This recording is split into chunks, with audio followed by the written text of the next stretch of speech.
Welcome to Ancestral Health Today, evolutionary insights into modern health. Thanks, everyone. Last year at this meeting, I talked about the science and the evolutionary biology of sugar and how it ultimately affects us in several different ways, particularly in terms of the concentration that we are currently consuming in terms of dose. From various standpoints, from the liver insulin resistance standpoint, from the hedonic standpoint. Ultimately, the science should drive policy, but the politics get in the way. But what we're going to do today is we're going to basically extrapolate that logic from the science to what policy considerations we might put into practice today. Some of you, I'm sure, read the article in Nature that's here on the right. Some of you, I know, have blogged about it, some of you quite negatively, and I'm here today to try to defend that position in terms of what societal intervention can or should do in terms of our current sugar pandemic and why it's so important. Now, in 2003, Thomas Baber and colleagues who worked with the World Health Organization established these 4 criteria for societal intervention of any given substance. Unavoidability, that you can't get rid of it. Number 2, toxicity. Number 3, abuse. And number 4, most importantly, negative impact on society. Certainly, alcohol and tobacco satisfy those 4 criteria. And so we treat those 2 substances very differently than we do virtually any other substance. We have learned to, quote, peacefully coexist with them, but through legislation, through changes in society that ultimately reduce total consumption, and they have had very beneficial health effects. No one can argue with the success of tobacco and alcohol legislation and regulation. So let's talk about how sugar might work within those 4 confines, purely on a scientific and logical basis right now. First, unavoidability. So, of course, we're all eating more. Everybody will tell you that the reason for obesity is we eat too much and we exercise too little. Right? Wrong. Well, we're eating more of everything, right? Wrong. We're not eating more of everything. We're eating more, certainly here, but we're not eating more fat. We've been told to reduce our consumption of fat from 40 to 30%. Here are the secular trends in specific food intake, and here are the fats. Milk way down, meat and cheese about the same, desserts, milk desserts about the same. Bottom line, we're not eating more fat, and if you can see here from the calories from fat going from 40 to 30% over the past 30 years because of the ADA, the AMA, the USDA recommendations of the early 1980s based on the McGovern Commission, our obesity and metabolic syndrome prevalence has gone through the roof. No, it's carbohydrate that we're eating more of, and obviously I'm speaking, that's like bringing coals to Newcastle here. Everybody's part of the choir. So here are the secular trends in carbohydrate intake all through the roof. We are not eating more, we are eating more carbohydrate. And what carbohydrate? Well, in particular, beverages, right? 41% increase in soft drinks, 35% increase in fruit drinks, fruit aids, etc. And that stuff here in America is this stuff, high fructose corn syrup, where we are currently consuming 63 pounds per person per year on average. But notice the current users are only the US, Canada, Japan, and very limited exposure in parts of Europe. Yet, the entire world has exactly the same diseases we do, and they're catching up. There is no high fructose corn syrup in Australia. They are the 3rd most obese society on the face of the earth, and they have all the same diseases we do. So what is this stuff? Well, as you know, high fructose corn syrup is up on top. 1 molecule of glucose, 1 molecule of fructose, give or take, 55%, 45%. And down on the bottom is sucrose, 1 molecule of glucose, 1 molecule of fructose, joined by an O-glycosidic linkage, which is cleaved by the enzyme sucrase in about a nanosecond. Bottom line, biologically, chemically, these are equivalent, and all of the studies that pit high fructose corn syrup against sucrose show no different effects.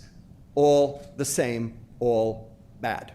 That's the problem. Doesn't matter which one it is, and the whole world has shown this. Here's our secular trend in fructose consumption. Our ancestors getting fruits and vegetables out of the ground with the occasional honey got to about 15 grams of fructose a day. Prior to World War II, with the nascent candy and soft drink industries in America, we got up to about 20 grams a day. By 1977, before the glut of high fructose corn syrup in America, we got up to 37 grams a day, which was 8% of our total caloric intake. By 1994, we were up to 55 grams, or 10% of our total caloric intake. And currently, adolescents average 75 grams a day, which is 12% of total caloric intake. So double that for sugar, because it's glucose, fructose, right? So that's 25%. And 25% of adolescents today in America consume 100 grams of fructose per day. Double that for sugar, that's 200 grams. Multiply by 4.1 calories per gram. That means 840 calories a day in sugar, which is more than 40% of total caloric intake. So we are not just eating more. This is what we're eating more of. And as you know, cross-sectional and longitudinal studies correlating sugar consumption with energy intake, body weight, milk and calcium intake, adequate nutrition, all show significant negative effects in all directions. The disclaimer is that those studies that are funded by the beverages industry show much less of an effect. Wonder why? If you look at mechanistic studies where you actually take the stuff away, so this is the fizzy drink study from James et al., you'll notice that the intervention schools maintain their prevalence of obesity over a course of a year of soft drink restriction, whereas the control schools continue to show increased prevalence. Now, this is where things get a little contentious. Everyone in this room has a pet diet. Some of you are making money off your pet diet. I'm not making money off anything, all right? But the bottom line is they all share two things in common. Anybody know what the two things are? Low sugar, high fiber. And you know what we call low sugar, high fiber diets? Real food. Ultimately, that's what we're really talking about here is food processing. Not specifically sugar, not specifically high carb. We're talking about real food, because if you ate real food, you would get a low sugar, high fiber diet. The fiber would mitigate the carbohydrate, as we know occurs in terms of the glucose rise, therefore the insulin rise, keeping insulin down. Real food's the story. But in the 1980s, we went on the low-fat craze due to the AMA, AHA, and USDA recommendations. The point is that the content of low-fat, home-cooked food can be controlled. You can decide what goes into the food that you make at home. But low-fat processed food is a whole other story because it tastes like cardboard. And palatability equals sales. And the food industry knew that. So when they were remanded to reduce the amount of fat in the diet, they had to do something. What'd they do? Up the carbohydrates, specifically the sugar, either with HFCS or sucrose. An example, of course, is SnackWells. 2 grams of fat down, 13 grams of carbohydrate up, 4 of which was sugar. So I would pose to you, which was worse, the sugar or the fat? I think you know the answer. Here's my daughter, when she was in 2nd grade, bringing milk cartons home for me from the San Francisco Unified School District and said, "Dad, you're not going to believe this. Over here is Berkeley Farms 1% low-fat milk, 130 calories, 14 grams of sugar, which is lactose, which is not a problem because the galactose gets converted to glucose in the liver. And here's Berkeley Farms 1% chocolate milk. 190 calories, 60 calories more, 29 grams of sugar, all high fructose corn syrup. So when you drink a glass of chocolate milk in school, that's a glass of milk plus a half a glass of orange juice. And the question is that okay? This is, again, highly contentious, but I would pose to you that evolution, for foodstuffs, you have one form of energy storage or the other. For meat and for other fatty fruits, for instance, avocado, coconut, olives, you have fat. And for other things that come out of the ground, you have carbohydrate. But you don't usually have both. Only sugar, only sucrose, because the fructose gets converted to fat in the liver through de novo lipogenesis. And of course, the glucose is carbohydrate, is both. When glycogen stores are full, that's when de novo lipogenesis occurs, and that's the liver's way of exporting extra energy out of the liver so it doesn't get sick. The problem is it gets stuck, it causes liver insulin resistance and fatty liver, which you know, and that starts the cascade of hyperinsulinemia, insulin resistance, and all the diseases that we know about. And here's the big problem right here. Of the 600,000 food items sold in the US grocery store today, 80% of them are laced with added sugar, very specifically for the food industry's purposes, not for yours. And that's the issue that we're facing today, is you can't eat properly because the food industry won't let you. As far as I'm concerned, we've had our entire food supply adulterated through the addition of fructose for palatability, especially with the decrease in fat, and ostensibly as a browning agent. Well, you all know that that browning that occurs is the Maillard reaction, which is the same thing as hemoglobin A1C, and we know that's bad for you, right? Because that causes glycation of proteins, causing them to have decreased flexibility, causing cellular aging. And every time that that Maillard reaction occurs, you release a reactive oxygen species, which has to be quenched by an antioxidant. And if you're antioxidant deficient, which processed food is, you get cell death. You get human death. In addition, the removal of fiber, ostensibly for shelf life, right? And also for freezing, because you can't freeze fiber. Go home, take an orange, put it in your freezer overnight, take it out, put it out on the table and let it thaw, try to eat it, see what you get. What do you get? Mush. Why do you get mush? Because the ice crystals macerate the cell wall of the plant so that when you thaw it, all the water rushes in, turns it to mush. Food industry knows that. So what do? Squeeze it and freeze it, lasts forever, brings prices down, okay? Because there's no depreciation. So good for your pocketbook, good for the food industry, bad for your health, big time. And of course, substitution of trans fats, but we know that, so we're getting rid of those. Okay, now to toxicity, and this is where the 7 slides will come in. First of all, here are the 10 most obese states in the United States. No surprise to anybody. Here are the 10 laziest states. What's going on over there in Nevada? I guess you can only burn so much energy going like this. And now you just have to go like this, right? Okay. Well, here are the 10 most unhappy states. No surprise. Well, here's the adult diabetes rate. Here's the adult heart disease rate. Again, no surprise. And finally, here's soda per capita consumption. What do you see? All right. Now, everyone will say, wait a second, that's correlation, not causation. Indeed it is. Why? Because those are poor states, and you know they don't have any money to buy decent food, et cetera, and they're pretty unhappy. So what do you think they do? They drown their sorrows in a Coca-Cola. Because after all, if you watch the advertisement, Coca-Cola will tell you, if you open a bottle of Coke, you open happiness. Indeed, right. The problem is it's not just America, it's the whole world. Because here's the worldwide per capita supply of sugar. This was in the Nature article. And we know from the American Heart Association missive from 2009 that we're not to consume more than 150 to 200 calories of sugar per day for cardiovascular health. And you can see how many countries are above that threshold, virtually all of them. And world sugar consumption has tripled over the past 50 years. Notice Brazil, highest per capita consumption. Why? Because they're an exporter, now they're a consumer because they can afford it. And they now have the highest increase in prevalence of type 2 diabetes in the world. Not the highest prevalence, that is reserved for Saudi Arabia and Malaysia. Saudi Arabia and Malaysia, how do they do this? No alcohol. But they got soft drinks like they're going out of style. Why? Because the water supply sucks, right? Okay, you know who does the water purification for most countries? Coca-Cola, right? Yeah. Okay, and you know if you don't have any alcohol, you got to get your pleasure somewhere. What do these 5 pictures have in common? They're all brown. That's the Maillard reaction, okay? It's the non-enzymatic glycation or fructosylation, either way. It's why you put barbecue sauce on your meat. So bottom line is you can slow roast your meat for 1 hour at 375 degrees, or you can slow roast your meat at 98.6 degrees for 75 years. You get the same thing. Okay? That's aging right there. And I'll show that to you because here's rib cartilage as a function of age. There's newborn rib cartilage and there's 88-year-old rib cartilage. You're all browning even as we speak. Okay. Okay, and if you had an orange juice at breakfast, you're browning faster.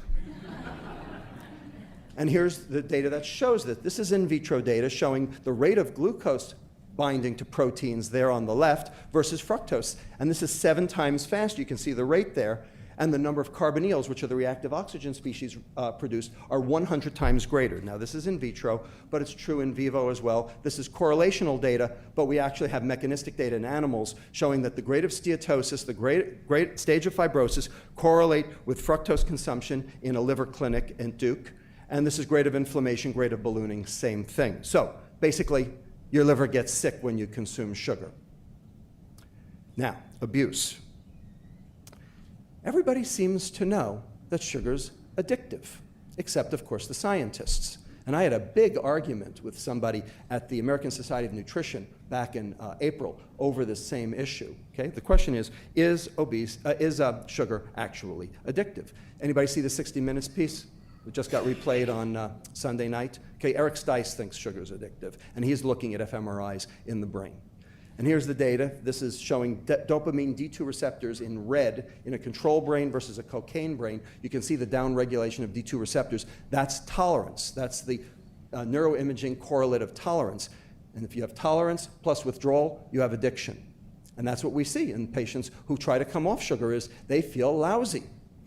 Here's a control brain. Here's an obese brain showing the same effect. Downregulation of D2 receptors, because obese people, because they don't get the same level of reward for each molecule of energy that they consume, they have to eat more to get there. And so that's called tolerance.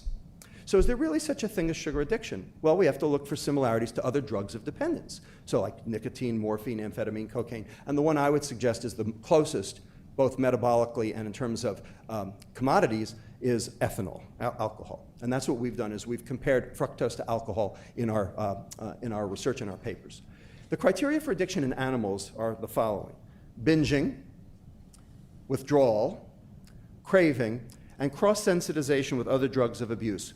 So, in other words, you expose an animal for 3 weeks to one drug of abuse, say amphetamine, and then you hit them with another drug of abuse, say cocaine, that they've never been seen before, and they'll get enhanced locomotion and increased consumption from the second drug, even though they'd never seen it before, because the dopamine D2 receptors are the same no matter which substrate you use. And that includes, by the way, power, money, gambling, etc.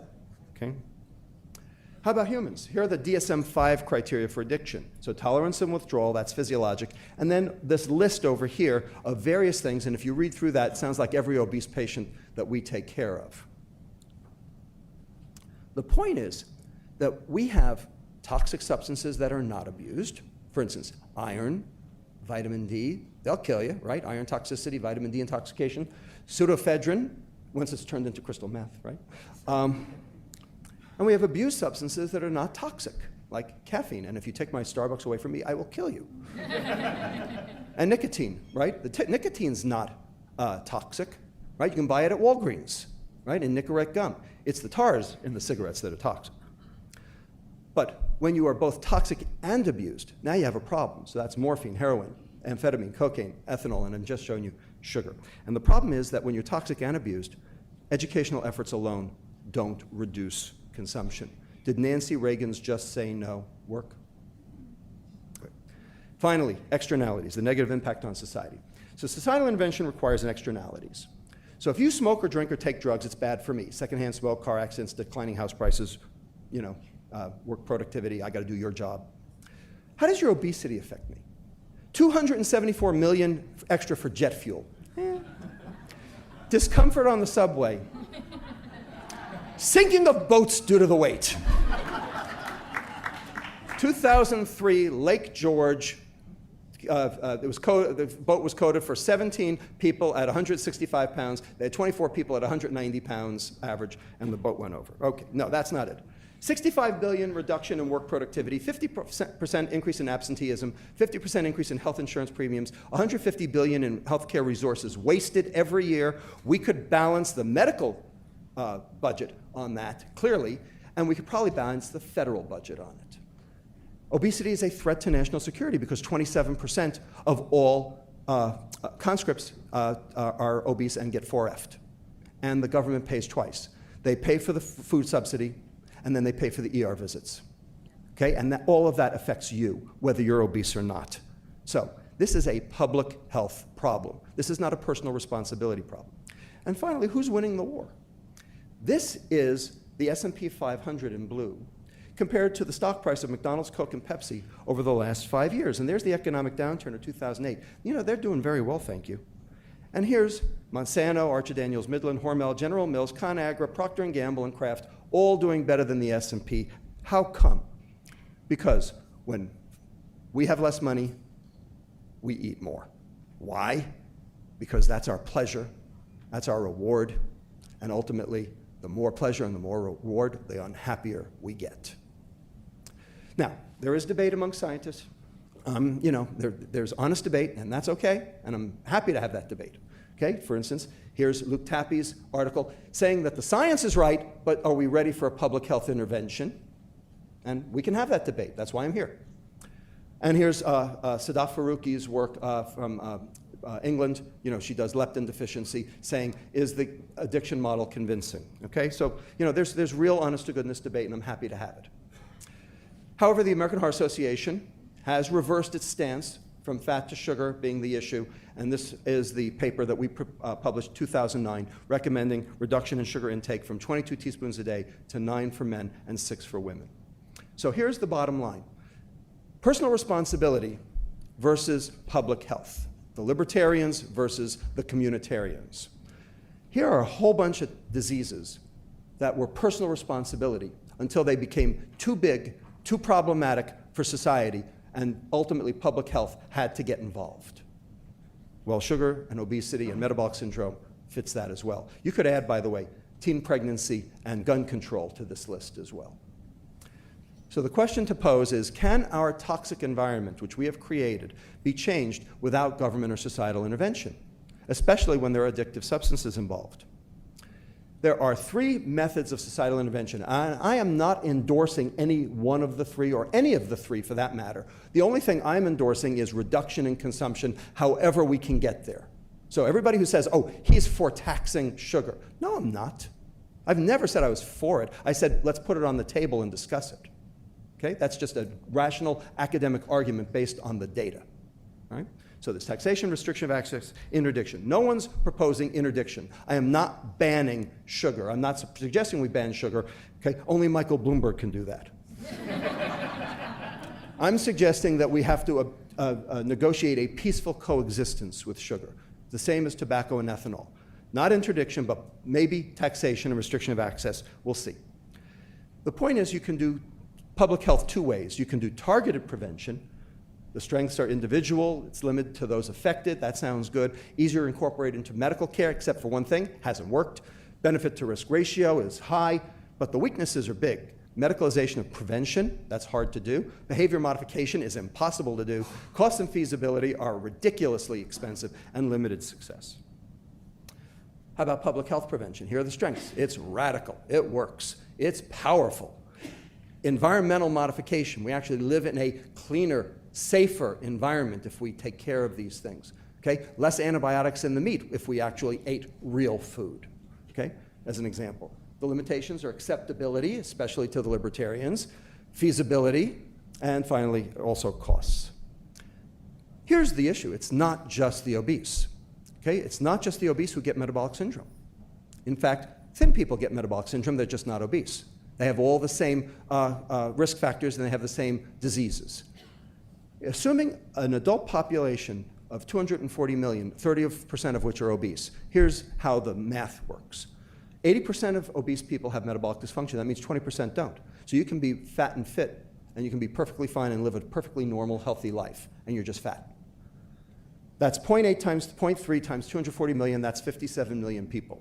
But 40% of normal weight people have metabolic dysfunction, as demonstrated by their lab tests or their cardiac or diabetes events.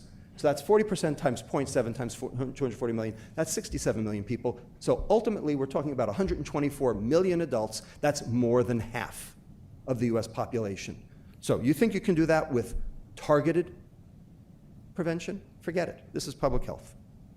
So why is alcohol so relevant? Well, here's the corresponding phenomena for alcohol and sugar.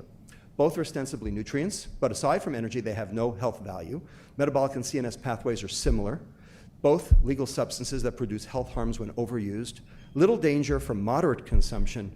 but the burden of harm falls disproportionately on the low SES groups, and they're the group that can least afford the money to basically take care of their health care, and they are the ones who show up in the emergency rooms, and they are the ones who are chewing through all our health care dollars. No issue.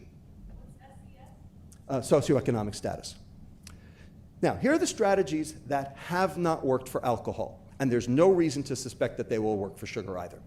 Government guidelines have not worked. Public information campaigns have not worked. Wording labels on product packaging have not worked. School-based education programs have not worked. And ultimately, most recently, menu labeling has not worked. I'll show you the menu labeling. So this was the historical cross-sectional study that was done in New York City when the Department of Health instituted their menu labeling plan. So they looked at lunchtime purchases at several fast food chains in 2007, 2009, before and after. The mean calories did not change. 3 major chains showed very small decreases. 15% of the respondents reported using the calorie information. Those who used it consumed 106 calories less. The problem is it was only 15%. And that's about right, because about 15% of the US population actually has a brain. How about for children? 349 children and adolescents about age 1 to 17, 69% accompanied by their parent. No statistically different change in calories before or after labeling. 35% ate fast food 6 or more times per week. 57% said they noticed the calorie labels. Only 9% used them to order. 72% said taste was the most important factor in their meal selection. Indeed. How about strategies that might work? How about controls on advertising and marketing? We've been talking about this advertising to children forever, okay? The Olympics is a perfect example of the disaster, okay? Counter-advertising campaigns, like, for instance, the New York City Department of Health. Anybody ever see the YouTube video, Man Drinking Fat? It's fantastic, it's wonderful, it's great, and you know what? It doesn't work, okay? It's wonderful and it doesn't work. How about industry self-regulation? So in Istanbul in 2007, 52 European health ministers got together and said, yes, they would vote to cease marketing of junk foods to children. In 2007, I approached the Federal Communications Commissioner, Deborah Taylor Tate, under the Bush administration, and asked her this question: would the United States consider this? And she said, I expect the food industry to police itself, and that is still true today. The Corn Refiners Association rebranded high fructose corn syrup as corn sugar without FDA approval, and they're still selling it as such.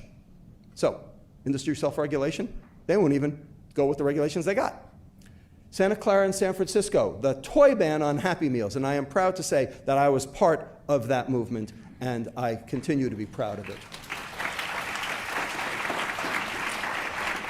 Because children don't need any more coercion than they've already got to eat a fast food meal. However, since that toy ban, 3 states have instituted bans on toy bans. And finally, the campaign to retire Ronald, which continues ongoing. How about strategies that are likely to work? Okay, pricing strategies always work, sadly. Controls at the point of sales, bundling strategies, and ultimately government agency action. So here we get into the taxing. Bottom line is this isn't very new. Canada and Europe already do this with their general sales tax and value-added tax. Price elasticity on a can of soda is so huge, it is so enormous, that a 10% increase in price only reduces consumption by 2%. That means you got to raise the bar really high. Roland Sturm, down here at the bottom, showed that you have to double the price of a can of soda to reduce consumption significantly. That's a problem.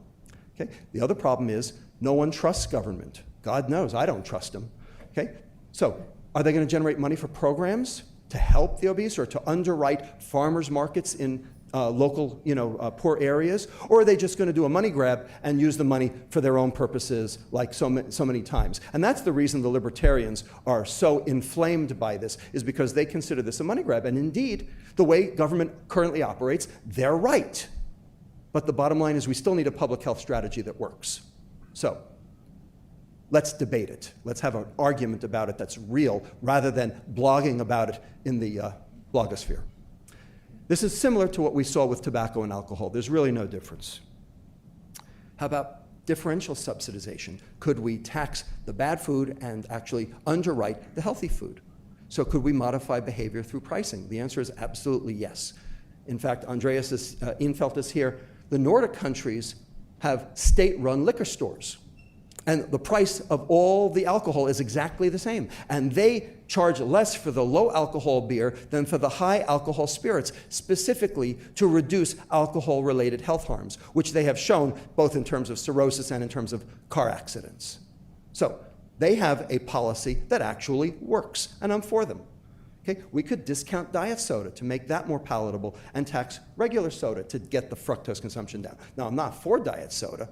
None of you should be for diet soda, but you know what? It's kind of like methadone is to morphine, you know? It's a way of getting off the stuff. You could wean it down if you had to.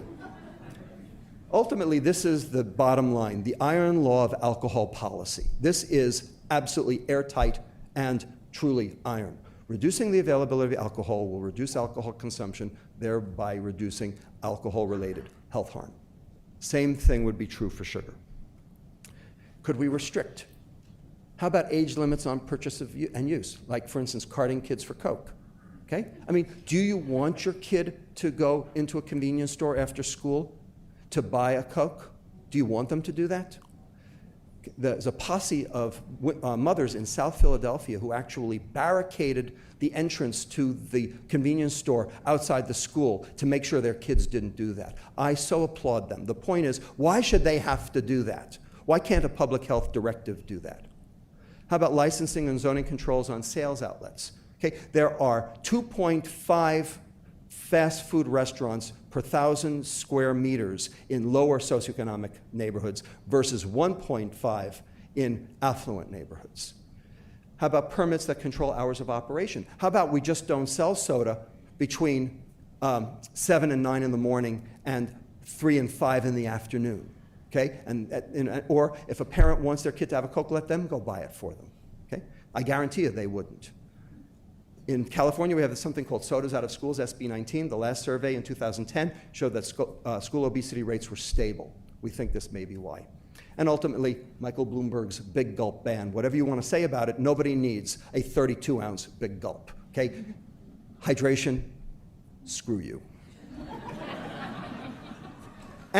But the problem is, if you just do it in schools, it's a problem, because here we're looking at purchasing in the center, okay? And we're looking at 5th grade and 8th grade banning soda only or all sugar beverages. If you ban soda, you still have just as much consumption because you get it at home. So doing something in schools isn't enough. We have to do it across the board. Another reason for public health intervention.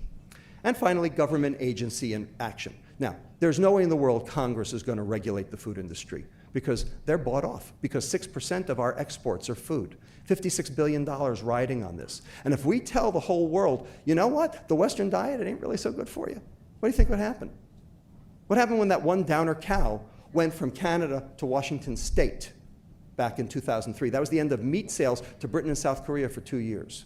Bottom line, the USDA's job is to protect the food supply. And that includes protecting it from people like me and people like you. That's a problem. Why can't the Farm Bill subsidize real food instead of food ingredients? It could.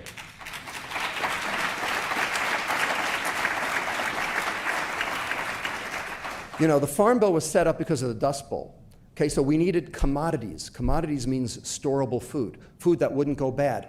Okay, like Joseph and Pharaoh. Okay, you know, the 7 years of famine, right? They stored grain because you can store grain. Bottom line is we could store real food now because we have the technology to do it. Okay, we choose not to, but we need to. The USDA does not have a dietary reference intake for sugar. Why not? Because they don't want you to know that you need to limit your sugar consumption. And finally, food stamps. Bloomberg tried to get food stamps off the USDA list, right? He was rebuffed, right? Several states have since applied. Why is the USDA in charge anyway? That's like the fox in charge of the henhouse. Do they have anything to do with our health? But the FDA and the European Food Safety Administration could influence the court of public opinion if they wanted to. They could make sugar less appealing. You know, cigarettes went from fashion to filthy habit in just a few years because of David Kessler and the campaign to regulate tobacco. The FDA could revisit the Nutrition Labeling and Education Act. Instead of total contents, we could reflect the degree of processing of the food, because all food is really inherently good. It's what we do to the food that's a problem, what we put in or what we take out, like sugar and fiber. What was added, what was taken away. And finally, we could revisit the 1986 disposition on sugar, which said that the data on sugar at the time was, quote, inconclusive, unquote. Well, it ain't inconclusive anymore, okay? But the FDA has no desire or interest to do this because the food industry runs the FDA. There are plenty of problems with that 1986 document. They were all based on 1978 surveys. Consumption of all sugars at that time was 53 grams. Now, the 90th percentile is 104 grams. There was no data on excessive consumption, no data on HFCS, and fruit juice was thrown in with fruit, not added sugars. That's a problem, okay? Fiber was just a waste product. And the current White House and FDA are not interested. Well, guess what? If the Republicans get in, they'll be less interested. This is the slide I'm going to leave you with. This was from an Indian public health forum called the Hyderabad Statement 2009. All significant advances in population health require and involve the use of law. Indeed. The legislative and executive branches of government are co-opted. The judicial branch has no horse in the race. And that's how the Mississippi State Attorney General was able to influence tobacco, was through litigation. Now, I'm not for litigation per se, but I am for societal intervention because there's no other way to solve this problem. And you know what? As an endocrinologist taking care of fat kids, we have to solve this problem because that's our future, and we are going down the friggin' tubes, and you all know it. For further reading, whole bunches of articles here. I can post, you'll get this on the web. Okay, here are some more you know about, okay? And in 2013, you will see this book out on Amazon and everywhere else, Fat Chance, Beating the Odds Against Sugar, Processed Food, Obesity, and Disease. Thanks for joining us on this episode of Ancestral Health Today. We hope you enjoyed our discussion on how evolutionary insights can inform modern health practices. Be sure to subscribe to our podcast to catch future episodes.